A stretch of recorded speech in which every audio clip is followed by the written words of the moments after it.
So ಇದು ಬಂದು stove ತೊಗೊಂಡಿರೋಂತಹ price 4 ಬರ್ನಲ್ದು ನಾನು ತೊಗೊಂಡಿರೋಂಥದ್ದು 11,500 ರೂಪಾಯಿ ನೆಟ್ ಅಮೌಂಟ್.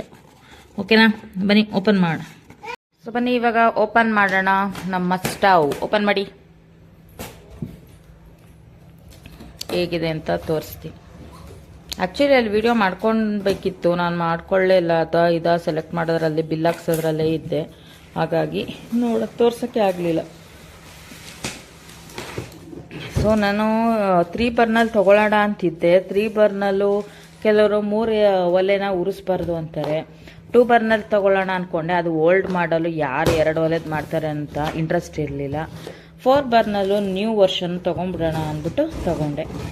ಸೊ ಒಂದೇ ಥರದ್ದೇ ಯೂಸ್ ಮಾಡೋದಕ್ಕೆ ಯಾರಿಗೂ ರಿಪೀಟೆಡ್ಲಿ ಇಷ್ಟ ಆಗಲ್ಲ, ಹಾಗಾಗಿ ಸ್ವಲ್ಪ ಯುನಿಕ್ ಆಗಿರಲಿ, ಸ್ವಲ್ಪ ಡಿಫ್ರೆಂಟ್ ಆಗಿರಲಿ ಅಂದ್ಬಿಟ್ಟು 4 ಬರ್ನಲ್ದು ತೊಗೊಂಡಿದ್ದೆ. ಸೊ ನಾನು ಆ್ಯಕ್ಚುಲಿ ಇದು ತೊಗೊಳ್ಳೋ ಹಿಂಗೆ ಮೆಷರ್ ಮಾಡ್ಕೊಂಡಿದ್ದೆ, ಅಲ್ಲೂ ನಮ್ಮ ಸಜ್ಜೆಗೆ ಆಗುತ್ತೆ ಪರ್ಫೆಕ್ಟಾಗಿ.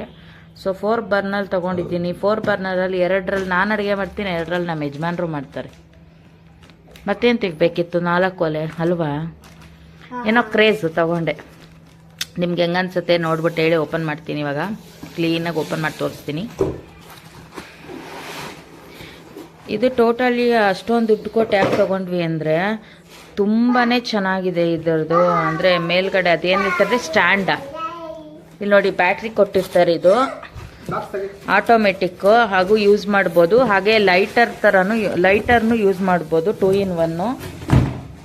ಇಲ್ಲಿ ನೋಡಿ, ಇಲ್ಲಿ ಓಪನ್ ಇದೆ ನೋಡಿ ಬಾಕ್ಸ್, ಇದ್ರೊಳಗೆ ನಾವು ಈ ಬ್ಯಾಟ್ರಿ ಹಾಕಬೇಕು. ಬ್ಯಾಟ್ರಿ ಇರೋವರೆಗೂ ಅದು ನಮಗೆ ಆಟೋಮೆಟಿಕ್ಲಿ ಓಪನ್ ಆಗುತ್ತೆ, ಅಂದರೆ ಆನ್ ಆಗುತ್ತೆ ಸ್ಟವ್. ಕೆಳಗೆಲ್ಲ ಈ ಥರ ವೈರಿಂಗ್ ಫಿಕ್ಸ್ ಮಾಡಿರ್ತಾರೆ. ಇದು ಹಾಕ್ಬೇಕಿದು ಶೆಲ್ ಹಾಕಬೇಕು. ಶೆಲ್ ಹಾಕಿದ್ರೆ ಏನದು ಆಟೋಮೆಟಿಕಲಿ ಆನ್ ಆಗೋದು. ಲೈಟ್ರ್ ಏನು ಯೂಸ್ ಮಾಡೋಂಗಿಲ್ಲ. ಅಕಸ್ಮಾತ್ ಶೆಲ್ ಏನಾರ ಖಾಲಿ ಆಯಿತು ಅಂದಾಗ, ಇದೆಲ್ಲಿಯೇ ಶೆಲ್ ಏನಾರ ಖಾಲಿ ಆಯಿತು ಅಂದಾಗ ಮಾತ್ರ ನಾವು ಲೈಟರ್ನ ಯೂಸ್ ಮಾಡ್ಕೋಬೋದು. ಸೊ ನಾನು 2 in 1 ಥರ ಕೇಳ್ಕೊಂಡೆ ತೊಗೊಬಂದೆ. ಅದಕ್ಕೆ ಒಂದೇ ಒಂದು ಇದ್ದರೆ ಸರಿ ಹೋಗಲ್ಲ ಅಂತ. ಅಕಸ್ಮಾತ್ ಬರೀ ಶೆಲ್ನೇ ಯೂಸ್ ಮಾಡೋಕ್ಕಾಗಲ್ಲ ಅಲ್ವಾ ಎಲ್ಲ ಟೈಮಲ್ಲೂ, ಹಾಗಾಗಿ.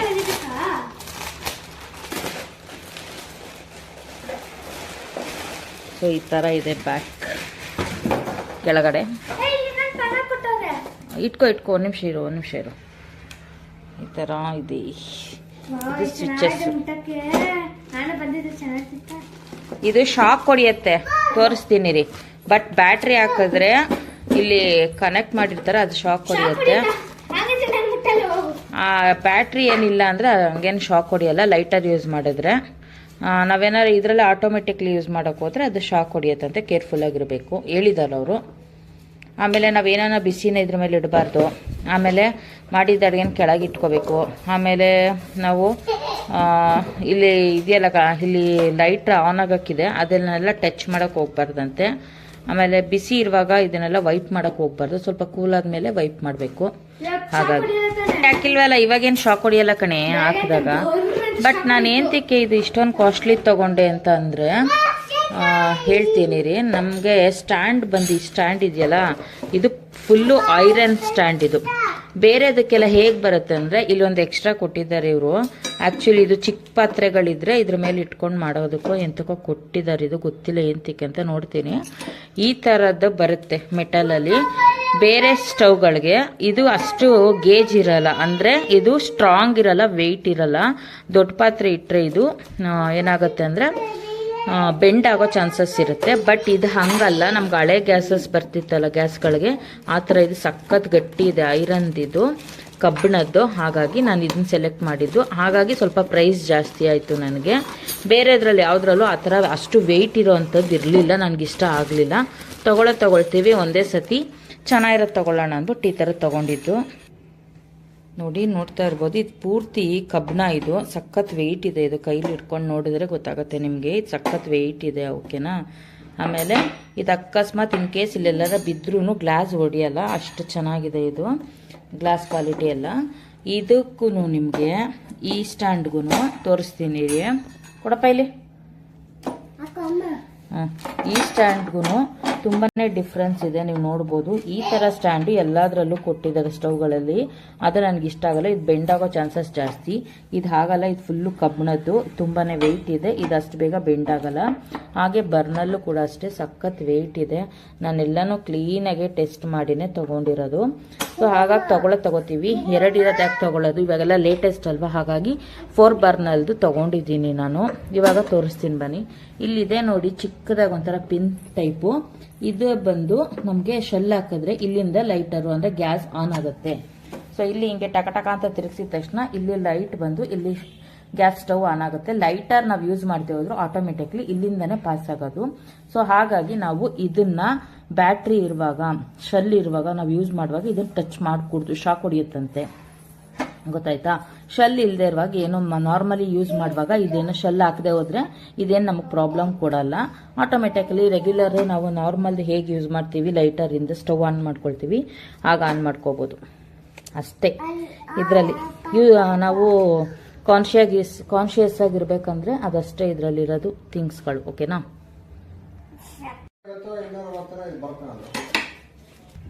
ಸೊ ಈ ಸ್ಟವ್ ತಗೊಂಡಿದ್ದಕ್ಕೆ ಈ ಹಾಟ್ ಬಾಕ್ಸ್ನ ಕಾಂಪ್ಲಿಮೆಂಟರಿ ಆಗಿ ಕೊಟ್ಟಿದ್ದಾರೆ. ಮಿಲ್ಟಾನ್ ಕಂಪ್ನಿದು ತುಂಬಾ ಚೆನ್ನಾಗಿದೆ combination. White with black combination. ಇದು ಆ್ಯಕ್ಚುಲಿ ರಿಯಲ್ ಆಗಿ ನೋಡೋದಕ್ಕೆ ಪಿಂಗಾಣಿ ಥರ ಅನಿಸುತ್ತೆ, ಬಟ್ ಪಿಂಗಾಣಿ ಎಲ್ಲ ಫೈಬರ್ ಇದು. ಸೊ ಈ ಗ್ಯಾಸ್ ಸ್ಟವ್ಗೆ ಇದನ್ನು ಕೊಟ್ಟಿದ್ರೆ ಕಾಂಪ್ಲಿಮೆಂಟರಿ ಆಗಿ. ಬಟ್ ನನಗೆ ಇದಕ್ಕಿಂತ ಒಂದು ಕಡಾಯಿ ಏನಾರು ಕೊಟ್ಟಿದ್ರೆ ತುಂಬ ಖುಷಿ ಆಗ್ತಾ ಇತ್ತು. ಹಾಟ್ ಬಾಕ್ಸ್ ಕೊಟ್ಟಿದ್ದಾರೆ. ನಾನು ಹಾಗೂ ಎಕ್ಸ್ಚೇಂಜ್ ಮಾಡಿಕೊಡಿ, ಬೇರೆದು ಕೊಡಿ ಅಂದೆ, ಅವ್ರು ಕೊಡಲ್ಲ, ಅದನ್ನೇ ಕೊಡಬೇಕು ಮೇಡಮ್ ಅಂದರು. ಹೋಗ್ಲಿ ಅಂದ್ಬಿಟ್ಟು ತೊಗೊಂಬಂದೆ, ಹೊಸ ಪ್ಯಾಟ್ರನ್ ಅಲ್ವಾ ಅಂತ. ನೋಡಿ, ಯಾರಿಗೂ ಗೊತ್ತಿಲ್ವಾ ಲ್ಯಾಪ್ಟಾಪು, ಎಲ್ರಿಗೂ ಗೊತ್ತು. ಅವನು ಮಾಡ್ತಾನಂತೆ. ಕೊಟ್ಬಿಡೆ, ಅವನು ಮಾಡ್ತಾನಂತ. ಇವಾಗ ಮಾಡವ ಅವ ಮಾಡವ, ನೀ ಅದೇನು ಮಾಡ್ತೀವಿ ಮಾಡವ. ಸ್ಟವ್ ಆಫ್ ಮಾಡಿ ಕುಕ್ಕರ್ದು ಸುಮ್ಮನಿರೆ, ಯಾಕೆ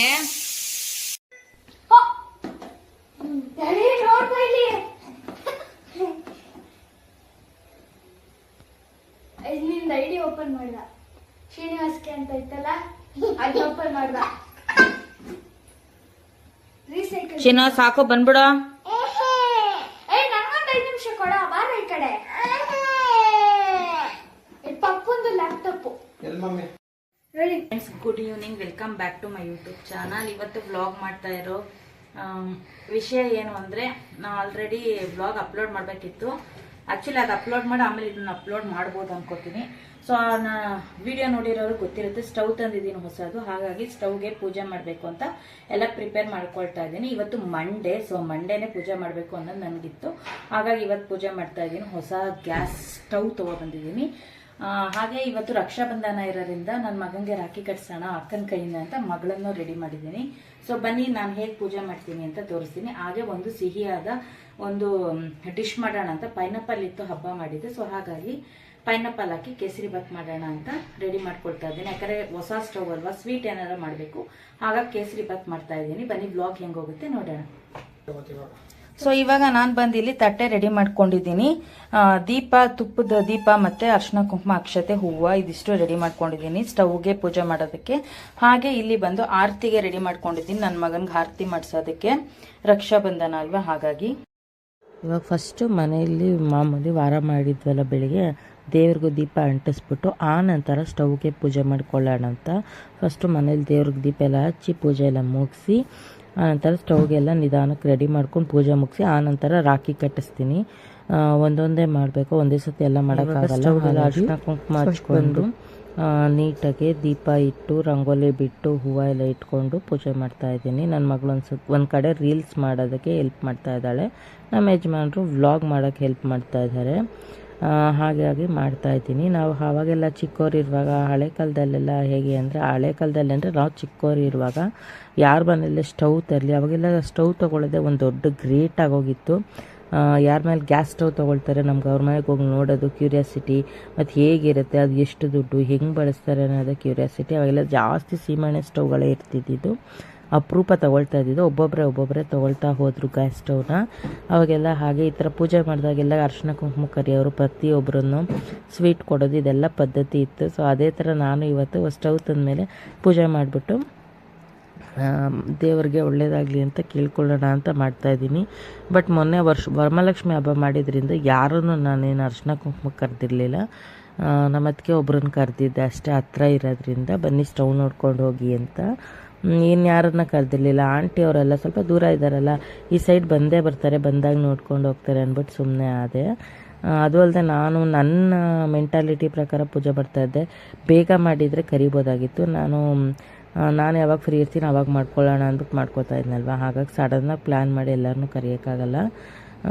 ಅದಕ್ಕೆ ಪೂಜೆನ ನಾನೊಬ್ಬಳೇ ಮಾಡ್ಕೊಳ್ತಾ ಇದ್ದೀನಿ. ಸೊ ಮಾಮೂಲಿ ರಂಗೋಲಿ ಎಲ್ಲ ಬಿಟ್ಟು ದೀಪ ಎಲ್ಲ ಹಚ್ಕೊಂಡು ದೇವರಿಗೆ ಪೂಜೆ ಮಾಡಿಕೊಂಡು ಒಂದು ಪಾತ್ರೆ ಇಟ್ಟು ಹಾಲು ಹಾಕಿ ಹಾಲನ್ನ ಕಾಯಿಸ್ಬಿಟ್ಟು ಫಸ್ಟೇ ಸ್ವೀಟ್ ಮಾಡಬೇಕಲ್ವ. ಹಾಗಾಗಿ ಒಂಚೂರು ಪೈನಾಪಲ್ ಕೇಸರಿ ಬಾತ್ ಮಾಡಿದೆ ಅಷ್ಟೇ. ನಾನು ತುಂಬಾ ಬ್ಯುಸಿ ಇದ್ದೆ. ನನ್ನ ಮಗಳಿಗೂ ಟೆಸ್ಟ್ ನಡೀತಾ ಇರೋದ್ರಿಂದ ರೆಸಿಪಿನೂ ಏನೂ ಶೇರ್ ಮಾಡೋಕ್ಕಾಗಲಿಲ್ಲ ನನಗೆ. ಎಷ್ಟಾಗುತ್ತೋ ಆದಷ್ಟು ವಿಡಿಯೋ ಮಾಡಿ ಅಪ್ಲೋಡ್ ಮಾಡ್ತಾಯಿದ್ದೀನಿ ಅಷ್ಟೇ. ಸೊ ನಿಮಗೆ ಹೇಗೆ ಅನ್ನಿಸ್ತು ಅಂತ ಕಮೆಂಟ್ ಸೆಕ್ಷನಲ್ಲಿ ತಿಳಿಸಿ. ನನಗಂತೂ ತುಂಬಾ ಖುಷಿ ಆಯಿತು. ಸ್ಟವ್ ಅಷ್ಟೇ, ಪೂಜೆ ಮಾಡಿದ್ದಷ್ಟೇ ತುಂಬಾ ಖುಷಿ ಆಯಿತು. ಸೊ ತುಂಬಾ ದೊಡ್ಡದಾಗಿದೆ ಸ್ಟವ್ವು. ಸ್ವಲ್ಪ ಸ್ಪೇಸ್ ಕಡಿಮೆ ಅನಿಸುತ್ತೆ, ಕಿಚನ್ ಚಿಕ್ಕದಾಗಿರೋದ್ರಿಂದ ಸ್ವಲ್ಪ ಜಾಗ ಮಾಡ್ಕೋಬೇಕು. ಯಾಕಂದರೆ ಗ್ಯಾಸ್ ಸುತ್ತ ನಾವು ಗಾಳಿ ಆಡೋಕ್ಕೆ ಬಿಡಬೇಕು, ಇಲ್ಲ ಅಂದರೆ ನಮಗೆ ಪ್ರಾಬ್ಲಮ್ಮು. ಹಾಗಾಗಿ ಇವಾಗ ಸುತ್ತ ನಾವು ಎಷ್ಟು ಸ್ಪೇಸ್ ಆಗಿಬಿಡ್ತೀವಿ ಅದಕ್ಕೆ ಅಷ್ಟು ಒಳ್ಳೆಯದು ಗಾಳಿ ಆಡೋಕ್ಕೆ. ಹಾಗಾಗಿ ಸ್ವಲ್ಪ ಪಾತ್ರೆಗಳು ಜೋಡಿಸ್ಕೊಳ್ಳೋಕ್ಕೆ ಆಗಲಿ, ಅಡುಗೆ ಮಾಡಿದ್ದಾಗಲಿ ಇಟ್ಕೊಳ್ಳೋಕ್ಕೆ ಸ್ವಲ್ಪ ಜಾಗ ಮಾಡ್ಕೋಬೇಕು ನಾನು. ನೋಡೋಣ ನಿಧಾನಕ್ಕೆ ನಾನು ಯಾವಾಗ ಫ್ರೀ ಆಗ್ತೀನಿ ಆವಾಗ ಆದಷ್ಟು ಸ್ಪೇಸಾಗಿ ಇಟ್ಕೊಳ್ಳೋಕ್ಕೆ ಟ್ರೈ ಮಾಡಬೇಕು. ಸೊ ಇವಾಗ ಸ್ಟವ್ ಆನ್ ಮಾಡಿ ಹಾಲು ಹಾಕಿ ಕಾಯಕ್ಕೆ ಇಟ್ಬಿಡೋಣ. ಇನ್ನು ನನ್ನ ಮಗನಿಗೆ ರಾಖಿ ಕಟ್ಟಿಸ್ಬೇಕು. ಅವನಂತೂ ದೊಡ್ಡ ರಂಪ ರಾಮಾಯಣ ಮಾಡಿಟ್ಟ ರಾಖಿ ಕಟ್ಸ್ಕೊಳ್ಳೋಕ್ಕೆ. ಏನೋ ಹೊಡೆದು ಬಿಡ್ತಾಳೆ ಅವಳು ನನಗೆ, ಏನೋ ಥರ ಮಾಡಿಟ್ಟ. ಹೆಂಗೋ ಒಂದು ಆಮೇಲೆ ಸಮಾಧಾನ ಮಾಡಿಸಿ ರಾಖಿ ಕಟ್ಟಿಸ್ದೆ. ಅವಳು ನನ್ನ ಮಗಳನ್ನು ಬಿಡಲಿಲ್ಲ, ಕಟ್ಟಿದ್ಲು. ಅವ್ನಿಗೇನೋ ಒಂಥರ ಗಾಬರಿ, ಏನೋ ಮಾಡ್ಬಿಡ್ತಾನೆ ನನಗೆ ಅವನಿಗೆ. ಅದು ಸ್ವಲ್ಪ ಈಚೆ ಕಡೆ ರೌಂಡ್ಸ್ ಕರ್ಕೊಂಡೋಗಿ ಏನೋ ಗಲಾಟೆನೂ ಜಾಸ್ತಿ ಆಗಿತ್ತು. ಸೊ ನನ್ನ ಮಗಳು ಈ ಥರ ರೆಡಿ ಆಗಿದ್ಲು. ತಟ್ಟೆ ಎಲ್ಲ ಆರತಿ ಎಲ್ಲ ರೆಡಿ ಮಾಡಿಕೊಟ್ಟೆ ಕಟ್ಟಕ್ಕೆ ಅಂತ. ಫೈನಲಿ ಕಟ್ಟಕ್ಕೆ ನನ್ನ ಮಗಳಿಗೆ ನೆನ್ನೆ ಗಿಫ್ಟ್ ಕೊಟ್ಟಿರಲಿಲ್ಲ. ಸೊ ಇವತ್ತು ತಗೊಬಂದು ಕೊಟ್ಟಿದ್ದೀನಿ ಅವಳಿಗೆ ಗಿಫ್ಟ್ನ. ಏನವದ ಕಸ ಅಂತೆ, ಕಸನವ ಅದು.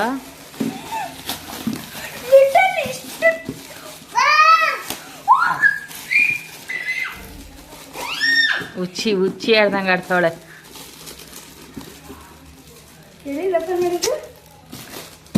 ಸೊ ಫ್ರೆಂಡ್ಸ್, ಈ ಥರದ್ದು ಇವಾಗ ತುಂಬ ಟ್ರೆಂಡಿಂಗಲ್ಲಿದೆ ಯೂನಿಕಾರ್ನ್ ಪೌಚ್. ಇದನ್ನು ತಗೊಂಡು ಬಂದೆ.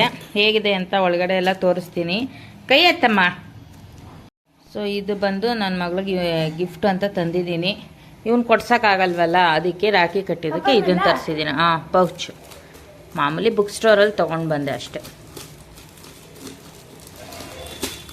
ಈ ಥರ ಇಷ್ಟುದ್ದದ ಮಾಮೂಲಿ ನನ್ನ ಪೌಚ್ ಐತಲ್ಲ, ಆ ಥರ ಈ ಥರದ್ದು ಬಂದೈತೆ. ಅದನ್ನು ತಗೊಂಡಿದ್ದಾಳೆ. ನನ್ನ ಫ್ರೆಂಡ್ಸ್ ಹತ್ರ ಎಷ್ಟೊಂದು ಜನರ ಹತ್ರ ಈ ಥರ ಇದೆ. ಇದೆ